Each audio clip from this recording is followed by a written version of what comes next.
bahwa berbicara tentang pariwisata Labuan Bajo itu memisahkan ini antara Labuan Bajo dengan Manggarai. Padahal sesungguhnya bahwa Labuan Bajo itu adalah bagian terkecil dari Manggarai ini. Betul. Kalau kita amati, tetapi nyatanya kita amati bahwa pariwisata Labuan Bajo ini yang dikenal adalah Labuan Bajo gitu, yang dikenal adalah Komodo. Orang tidak tahu kalau Labuan Bajo itu ada di Manggarai Barat atau ada di Manggarai begitu. Dan dengan adanya kunjungan dari Sandiaga Uno selaku Menteri Pariwisata dan Ekonomi Kreatif Republik Indonesia, berharap ini ada tanda-tanda positif ya, bagaimana meningkatkan segala potensi daya tarik wisata yang ada di desa nih, kurang lebih seperti itu. Ya. Apa yang abang itu nih amati dari pariwisata Labuan Bajo ini selama ini abang itu? Apakah benar demikian seperti yang saya sampaikan tadi?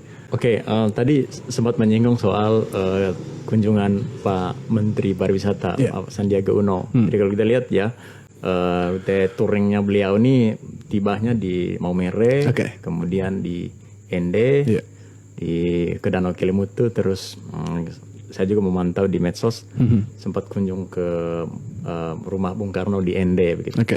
Terus kemarin terbang dari Ende ke Labuan Bajo dan langsung ke Bairebo gitu. Jadi tentu saja ini ya Pak Menteri ini menteri yang masih muda, energik begitu ya, dan memang punya naluri traveling gitu, petualang gitu ya. Jadi ini mantap ini Pak Menteri ini, luar biasa.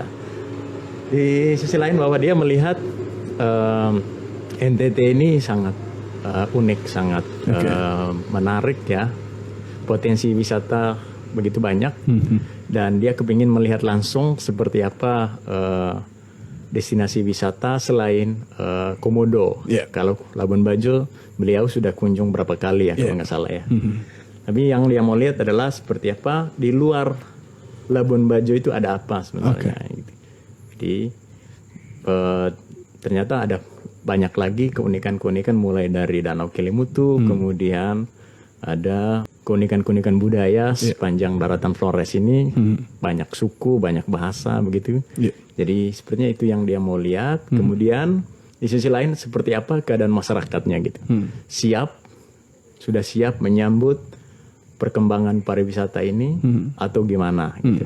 Sekaligus membaca peluang apa yang bisa diambil oleh masyarakat setempat dalam mendukung perkembangan pariwisata yang terjadi saat ini. Gitu. Yang saya lihat adalah seperti itu. Misi beliau, ya jelajah mulai dari timur sampai ke ujung baratnya Flores, begitu.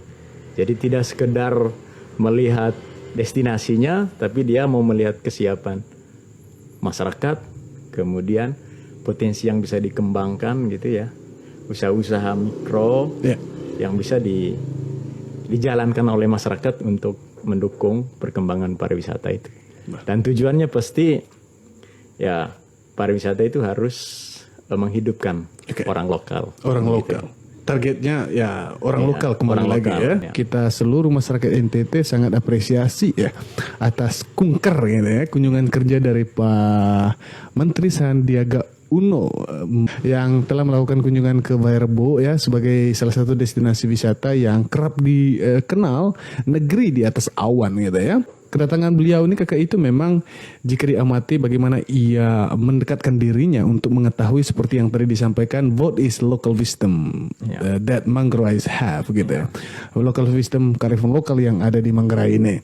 Karena memang ketika kita amati selama ini ya, bagaimana pariwisata khususnya di Labuan Bajo ini kurang begitu mengimplementasikan ini, tidak maksimal ini ya implementasi atau memperkenalkan segala kearifan lokal ya, potensi wisata dan daya tarik budaya yang dimiliki gitu ya. Apakah abang itu melihat ada pangsa pasar yang lain ke depan ini untuk Manggarai gitu, Flores, atau ya pada umumnya Manggarai Flores kita? Ya saya pikir ini ini akan menjadi satu kesatuan ya. Destinasi wisata Komodo Flores begitu ya. Gitu. Jadi seperti yang sudah kita laksanakan selama ini, bahwa paket-paket tur yang kita jual itu adalah sifatnya kombinasi. Jadi tidak hanya menjual Pulau Komodo saja, tapi kita coba menggabungkan semua, mulai dari Komodo sampai ke ujung timurnya Pulau Flores, bahkan ke Pulau Sumba, Timur, atau NTT secara keseluruhan. Jadi tujuan utamanya bahwa supaya semua destinasi yang ada di NTT ini bisa dilihat dan bisa dikunjungi oleh wisatawan begitu. Nah, kedepannya dampak dari program misalnya kunjungan dari Pak Menteri tadi, jadi selain untuk menjelajahi, jadi juga ini ajang Pak Menteri ini mau memberikan informasi kepada publik bahwa pariwisata kita bangkit. Oke. Gitu. Ini kabar baik tentunya ya. Pariwisata kita bangkit, bahwa mengajak wisatawan untuk boleh memulai traveling, boleh berkunjung ke destinasi wisata yang ada di Indonesia atau khususnya di NTT, begitu. Jadi ini isyarat untuk para calon wisatawan untuk bahwa daerah kita udah siap untuk menerima wisatawan setelah 2 tahun kita diterpa oleh pandemi. Begitu. Oke. Seperti apa ini geliat nanti pariwisata ini? Apakah ada perbedaan ya model pariwisata sebelumnya dengan setelah ini atau pasca COVID ini berhenti atau di masa-masa surutnya nih ke depan ini? Oke. SOP baru yang CHSE itu ya? Iya. Yang wajib kita laksanakan. Oke. Terutama terkait dengan protokoler kesehatan begitu. Kita mencoba beradaptasi dengan situasi karena bagaimanapun pandemi ini belum selesai. Hal-hal terkait dengan kenyamanan wisatawan selama dia berada di destinasi wisata itu menjadi poin penting yang harus diperhatikan oleh kita sebagai tour operator atau sebagai pemandu yang harus kita jalankan, ya itu terkait dengan CHSE tadi. Kemudian mungkin ada pun perubahan-perubahan lain ya terkait misalnya dibatasinya jumlah rombongan dalam suatu tour. Nah itu sangat tergantung pada situasi yang ada di lapangan.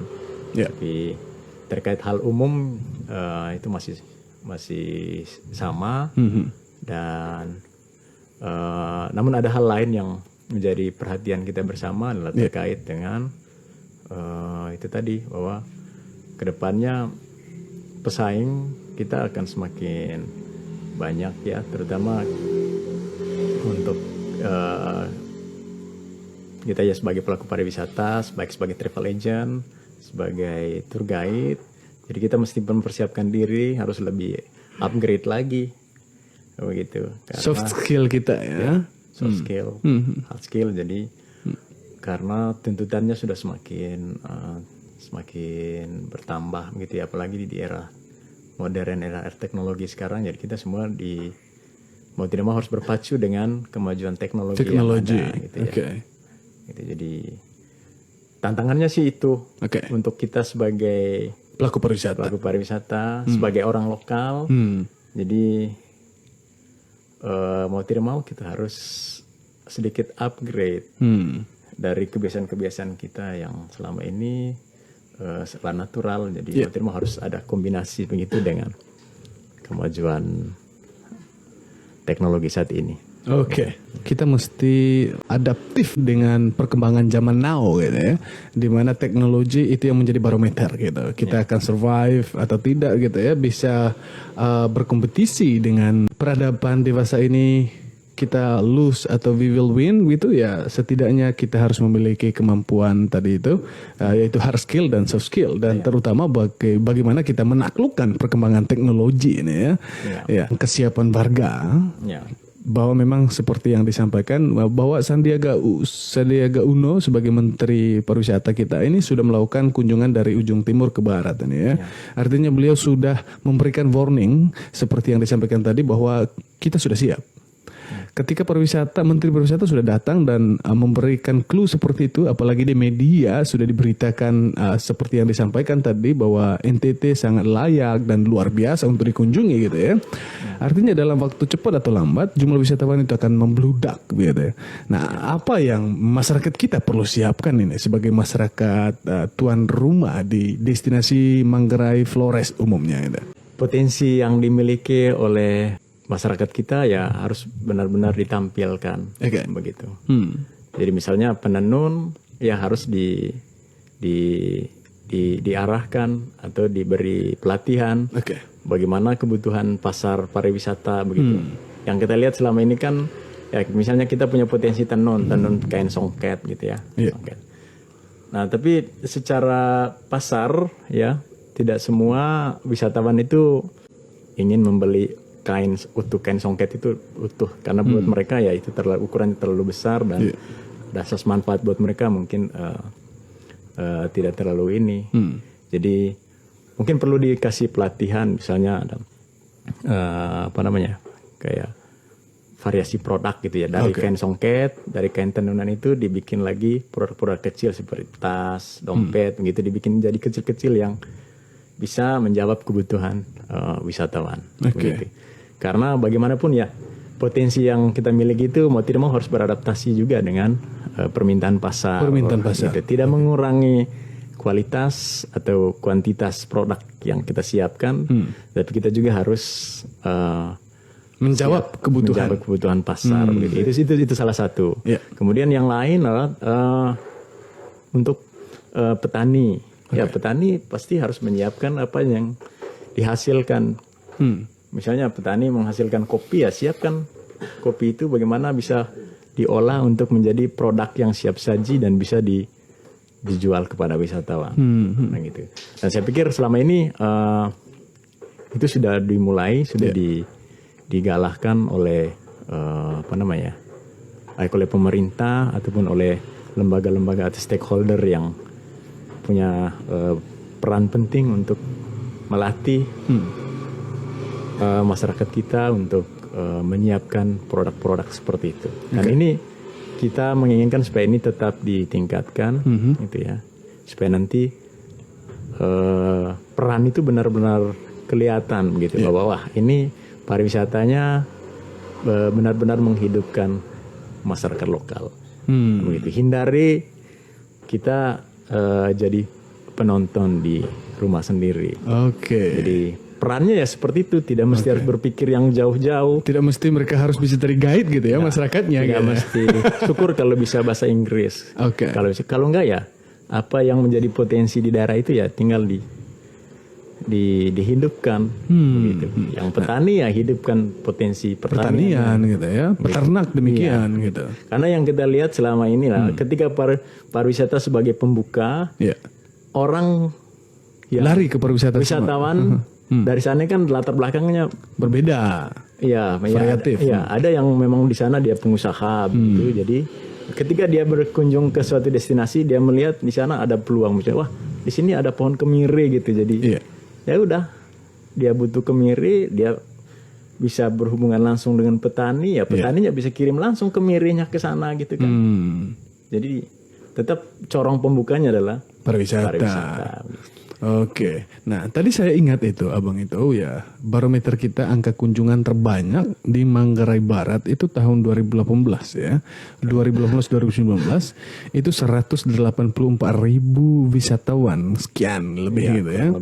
Dibayangkan abang itu misalnya dari semua mereka itu menggunakan atau saat kedatangannya itu diwajibkan ya, diharuskan untuk penerima mereka atau siapapun yang menyediakan jasa kepada mereka ini menggunakan selendang untuk menerima mereka, mau welcome mereka di bandara, berarti kita membutuhkan 184.000 selendang.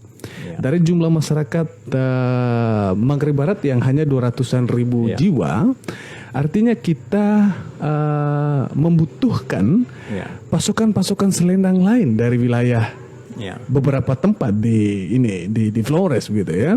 Ini hanya dari satu selendang gitu ya. Nah sehingga bisa dibayangkan bahwa memang perlu kreatif gitu ya.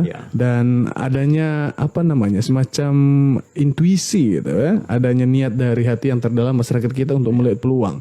Tapi umumnya masyarakat kita ini mereka tidak peka gitu ya.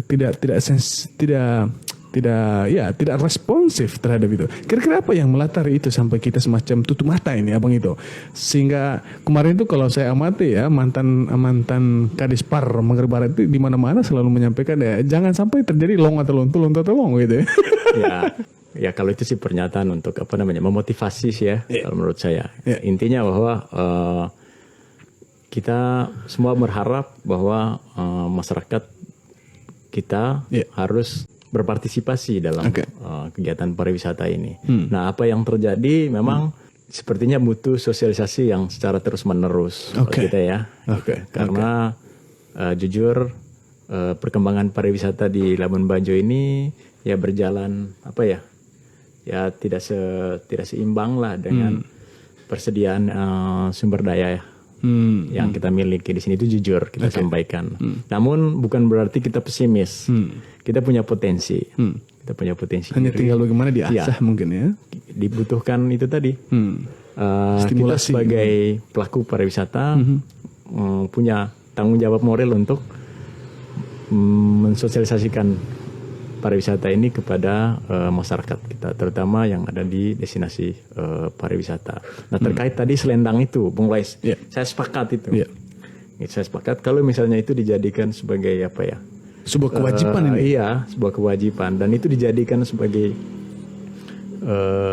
ya semacam ikon kita dalam hal menyambut wisatawan gitu ya. Setiap tour operator, travel agent yang menjemput rombongannya di bandara ya wajib memberikan selendang begitu. Jadi itu dijadikan sebagai, itu harus dibiasakan. Semacam sebuah pola penerimaan wisatawan kita. Ya, kalau itu sih di daerah lain juga ada ya, tapi mungkin dengan barang yang berbeda begitu. Nah, kalau kita kan punya selendang yang unik gitu ya. Ada selendang songket dengan dia punya motif yang cukup bagus begitu. Kalau ini dijadikan sebagai semacam keharusan atau kebiasaan, jadi ini akan menjadi nilai jual tersendiri untuk Labuan Bajo, dan tentu saja dampaknya itu tadi terhadap masyarakat kita gitu. Ya, penenun pasti akan hidup, dan generasi muda pun pasti terdorong untuk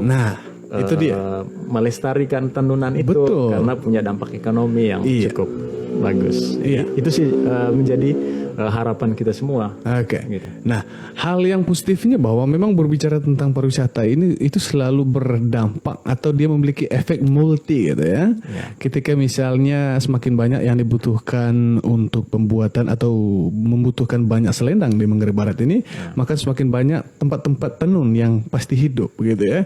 Dengan demikian semakin banyak lagi ya mereka-mereka yang menjadi penyedia bahan mentah, bahan baku dari alat tenun ini mempersiapkan. Artinya uang yang datang ke Labuan Bajo, uang yang datang ke bumi Manggarai Barat Flores ini melebur gitu. Dan niscaya akan suatu saat terjadinya peningkatan taraf hidup. Kurang lebih seperti itu Abang itu ya. Ya, karena arah tujuan utamanya kan ke sana, Bung Lais. Jadi ketika kita menempatkan pariwisata sebagai tombak utama pembangunan harus tujuannya harus mensejahterakan begitu ya. Ya, dengan caranya tadi, dengan cara-cara seperti itu. Maksimalkan potensi yang ada. Semua sektor gitu harus dimaksimalkan, dan perlu dipoles, diarahkan seperti apa sesuai dengan kebutuhan pasar. Dan perlu diperhatikan juga harus didukung oleh aturan main yang jelas begitu, supaya semua berjalan pada koridor yang benar. Jangan amburadul lah ya kasarnya. Jangan dilepas. Artinya harus terkontrol gitu ya melalui sebuah regulasi yang dilahirkan.